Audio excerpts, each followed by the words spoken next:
இன்றைக்கி புதினா பக்கோடா செய்ய போகிறோம். அது ஒரு கட்டு புதினா, 200 கடல மாவு, 100 கிராம் அரிசி மாவு, ஈரரிசி மாவு இருந்தாலும் சரி, இல்லை கடை மாவு இருந்தாலும் சரி. கொஞ்சம் சின்னதாக ஒரு 1/2 டீஸ்பூன் மஞ்சத்தூள், 1 டீஸ்பூன் மிளகாத்தூள், தேவையான உப்பு, கொஞ்சோண்டு முந்திரி போட்டால் நல்லாயிருக்கும். ஒரு 10 முந்திரி எடுத்து நல்லா பொடியாக நறுக்கி வச்சுருங்க. இதுதான் தேவையான பொருட்கள். இனிமேல் செய்கிறத பார்க்கலாம். இப்போ இது எல்லாத்தையும் சேர்த்து ஒரு பவுலில் கொட்டிக்கலாம். கடல மாவு, அரிசி மாவு, மஞ்சத்தூள், மிளகாத்தூள், தேவையான உப்பு. இப்போ 200 கிராம் கடல மாவுக்கு 1/4 டீஸ்பூன் சோடாப்பு, ஆப்ப சோடா, அதையும் போட்டுக்கணும். இப்போ எல்லாத்தையும் போட்டு கலந்துக்கணும்.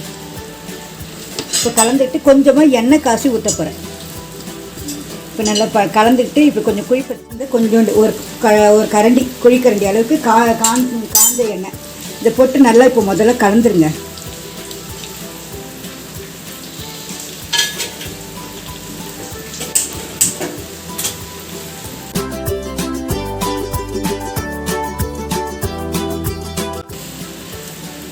இப்போது புதினா வச்சுருக்கோம் இல்லைங்களா, புதினா, முந்திரி இதையும் போட்டு நல்லா கலந்துடும் இந்த மாவுலேயே.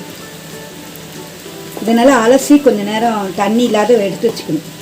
எடுத்துகிட்டு அதுக்கப்புறம் இந்த கடல மாவில் நல்லா கிளறி கொஞ்சமாக காரம் போட்டால் போதும். இதுவே கொஞ்சம் காரம் உரைக்கும் புதினாவே. இப்போது எண்ணெயை ஊற்றியாச்சு, முந்திரி புதினா எல்லாம் போட்டாச்சு. இந்த பதத்துக்கு எடுக்கணும் எண்ணெய்.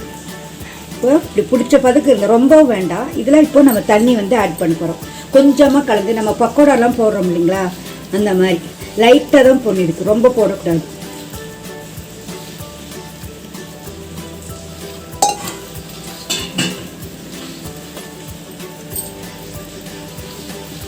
இந்த அளவுக்கு இருக்கும்.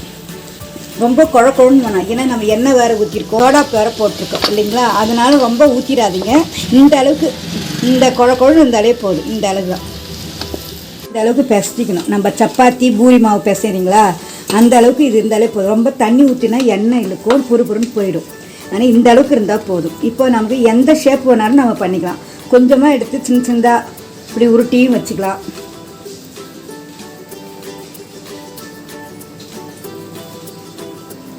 இப்படியும் வச்சுக்கலாம்.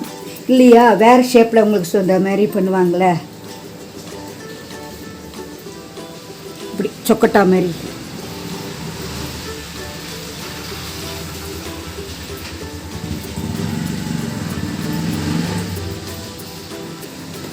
இப்படியும் வச்சுக்கலாம். நான் இந்த ஷேப்பில் போடுறேன். இல்லை உங்களுக்கு உதுத்து விட்டு போடணும் அப்படின்னாலும் நீங்கள் உதுத்து விட்டு கூட போட்டுக்கலாம். அது வெங்காய பக்கோடாக்கு போடுவோம். இதனால இது ஒரு வித்தியாசமாக இருக்கட்டுமே, இந்த மாதிரி நான் போட்டேன். உங்களுக்கு எந்த இது வேணுமோ பண்ணுங்க. இதிலே நீங்கள் கடலக்காவை போட்டாலும் போடலாம், முந்திரி தான் போடணுன்னு அவசியம் இல்லை. உங்களுக்கு எந்த இது இருந்தாலும் போட்டுக்கலாம். எண்ணெய் காய்ஞ்சதுக்கப்புறம் சிறுவு தான் காய்ங்க இருக்குது எண்ணெய். ஏன்னா இது மெதுவாக வேகும் இல்லைங்களா, அதனால் கொஞ்சம் சிறுவு வச்சுருங்க. காய்ஞ்சதுக்கப்புறம் சிறுவு வச்சுருங்க.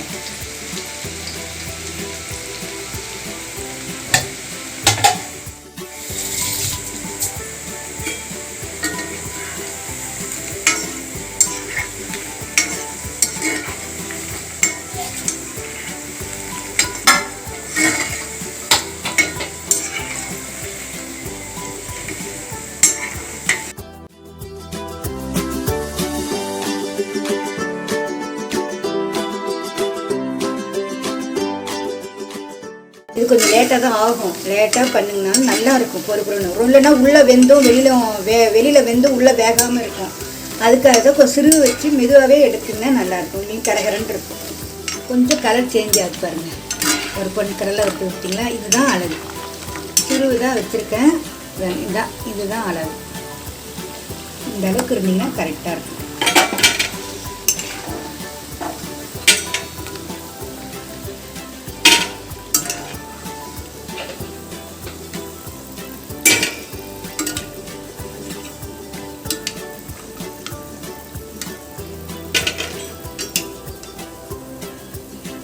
புதினா பக்கோடா ஆல்ரெடி. இப்போ நல்லா புட்டு பாருங்கள், கிளிப்பாக இருக்குது பாருங்கள், பொறுன்னு இருக்குது.